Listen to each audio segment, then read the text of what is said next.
Hey everyone, before Gia shares her story with you, we wanted to say thanks to all of you who came to our 2025 Love Grows Gala last week. And we also wanted to thank our three Rose level sponsors. First, we wanted to thank Runza Burgers and Sandwiches, and I hear the Italian Runza is back. We wanted to thank Horse and Chariot. They do awesome messages about virtue. And we wanted to thank the Epic Financial Group. They are also the ones who help Birthline with non-cash transfers if you're interested in that. So thank you for coming and thank you to our sponsors and enjoy Gia's story. My name's Gia, and I originally am from Nevada.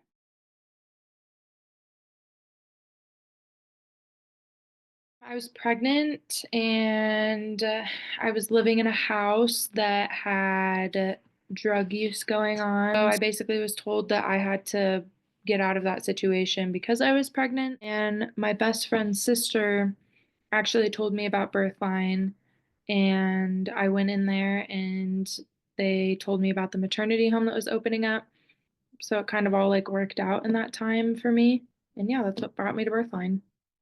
So when I went to the maternity home, everybody was very welcoming, everybody was very open to conversations. Everybody made me feel didn't make me feel like it was like a facilitated thing, but like that I was treated me like how you treat any pregnant person.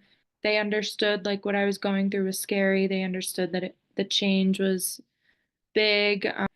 And all of the volunteers there completely changed my life. So, Birthline gave me a sense of community when I felt alone.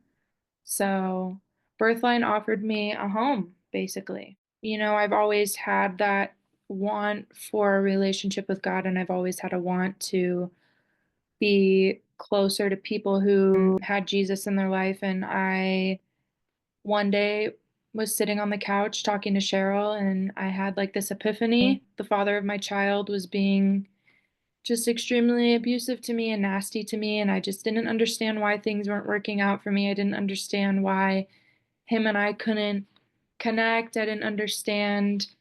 I was just lost. And so I had this epiphany that day and I wanted to get baptized, and Cheryl was a huge inspiration for that, and she was a huge inspiration for helping me want that relationship with Jesus.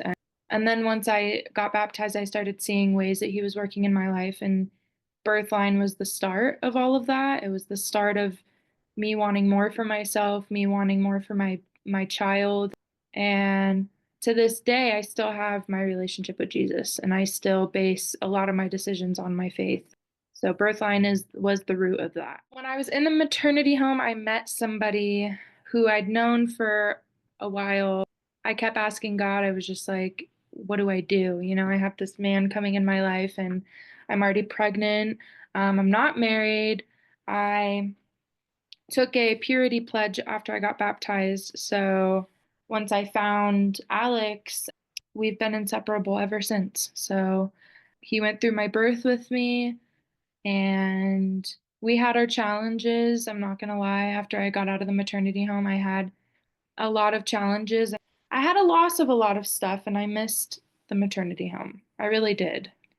But once I had the baby, I got married, and the maternity home was the start, when I was pregnant. And that being pregnant alone just changes your life. Having a child changes your life, anyways. So I'm also a recovery coach now. So I found something that I really like. I found something that I could help people in and give extra support to, which has really uplifted my spirit a lot.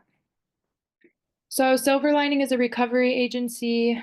Our goal is to work with as many people as we can, no matter what background they have. There's a lot of homeless problems. There's a lot of drug use problems with homelessness. There's a lot of people struggling out here. And I really want to work with women who are pregnant and in a situation, even if they're not using. I know that we all have a past and we've all done things that have impacted a lot of decisions in our life. So whether it's drugs, alcohol, whether it's being addicted to toxic relationships, being addicted to self-destruction, I think I could really be a benefit to the maternity home and help not be like working for Birthline, but being just an outsider coming in like, "Hey, what do you need from me? What can I help you with?"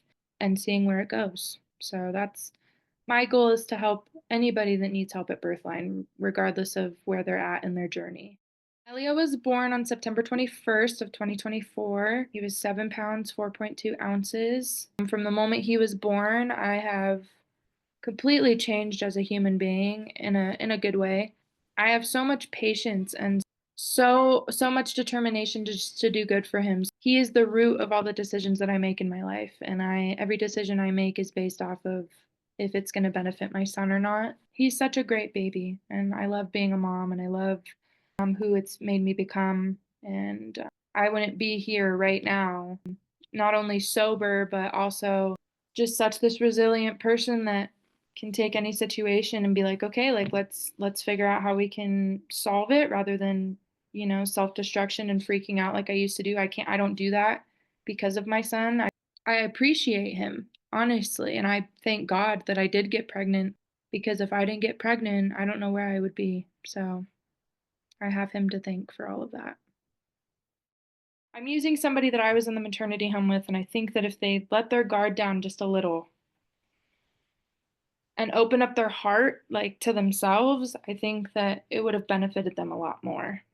And I think, to not look at this as, don't look at it as your last resource. Don't look at it as something, like negative. Look at it as something very positive, because it changed my life. So I know that it'll change other people's lives too.